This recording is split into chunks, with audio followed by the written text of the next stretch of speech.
Hello, Shalom brothers and sisters. Welcome back no. Akala siguro ni Ali Javier ay wala na ako dito sa FB no. So tunghayan natin ang kanyang mga paratang na naman dito sa social media na tayo daw ay mga Kristiyano, alagad na sinungaling si Pablo. Pakinggan muna natin bago natin siya banatan. Yung napagkasunduan natin. Oo, kaya nga, sabi mo nga. Very good. Kung ganun, magsimula na tayo para makadami tayo. Okay. Ano ba ang magandang ano? Pag negative ka, patunayan kung Pablo pares kayong sinungaling. Bakit ako sasabihan mo na sinungaling? Hindi naman ako nagsulat ng banal na aklat. Kaya nga kung sinusunod mo si Pablo, di pares kayo ni Pablo. Ganun lang point dun eh. Kung hindi ka sinungaling, hindi magpatunay ka. Ganun lang naman. Ano ang sinunod ko kay Pablo? Anong sinunod ko kay Pablo? Yung tinuturo ng Pablong sinungaling kay Kristiyano kayo, nandiyan kakawintan kayo, dahil sa turong Pablo, so sinungaling kayo pare-pareho. Yun lang. Tapos sige, simulan mo. Okay. Pablo mong sinungaling pares kayo. Okay. Nasa Roma 3:7, sabi ni Pablo, kung sa pamagitan ng aking kasinungalingan ay tatanyag sa Jesus, sisisihin ba ako?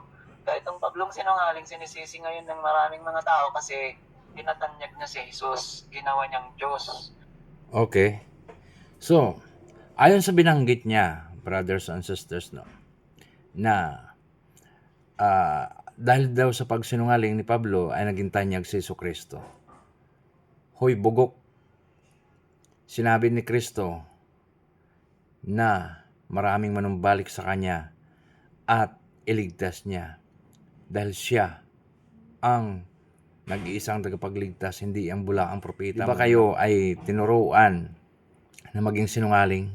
Tinuruan kayo na gumawa ng takiya para kahit kasungalingan okay lang para ipanalo ninyo ang inyong argument na walang kakwenta-kwenta.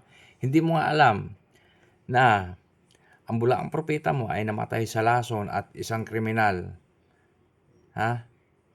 Hindi mo nga pinag-aralan kung anong buhay ng propeta mo kung iligtas ka niya. Tanungin na kita, sino magliligtas sa'yo? Si Kristo o si Muhammad? Sige nga. Pero ang sabi ni Jesus, tao ako, nasa John 8:40. John 8:40 ha. Ang tinuro ni Moses at ni Jesus, isa ang Diyos. John 8:40. Sige.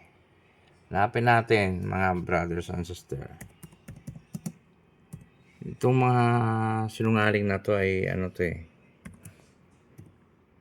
Basahin natin. John 8:40 ha.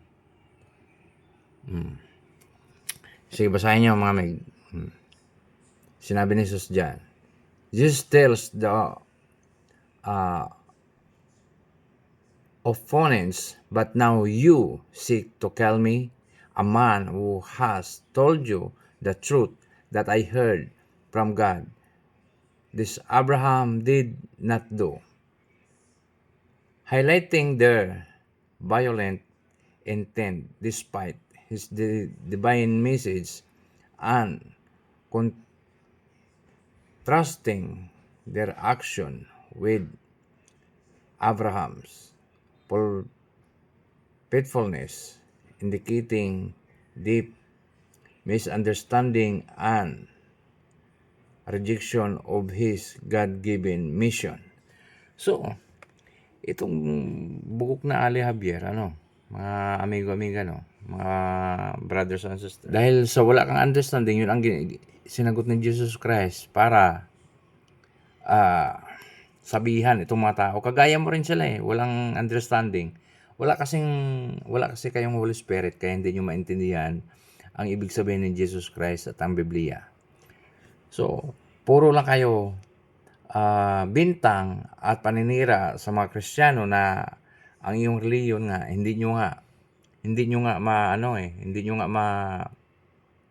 ipaliwanag at hindi nyo nga ma-preach ang kabutihan at kaligtasan. Ang ginagawa nyo, puro kayo paninira. Ngayon, pag nasawata kayo at nabutata kayo, kayo pa ang galit, mga gago kayo. Pero ang turo ninyo na tinuro ng Pablo yung sinungaling, kaya pares kayo, kako. Roma 3:7. Takiya pa mo. So, sa kasinungalingan ng isang Pablong ito, nagkakawin lang, makinig ka lang kasi stand ko to.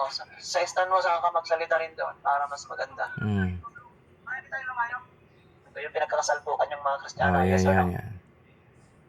Nagsasalpukan daw. Yes, sige, sige. Eh sila, nagsalpukan sila ng si Yatsune eh. Dahil Kaya sila lang nagpapatayan mo eh. yung relihiyon mo, yung turo mo, Mga yung kriminal konsepto eh. mo. Hindi, ako muna ang nagtatanong, mamaya ka Ayan. Puro niyang rason. nagtatanong ka. Ngayon, puro pag tinanong mo yan, marami na siyang dahilan yan. Marami ng dahilan yan. Ganyan yung strategiya ni Ali Javier.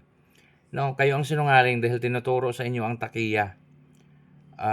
Magsisinungaling kayo para lukuhin ng mga tao tautuin. Ikaw, Ali Javier, namumuro ka na. Tapos, pag kayo nabutata, nagagalit kayo. Alamin mo muna kung paano ka iligtas ng bulaang propeta mo na namatay sa lason kaya putol ang ayorta.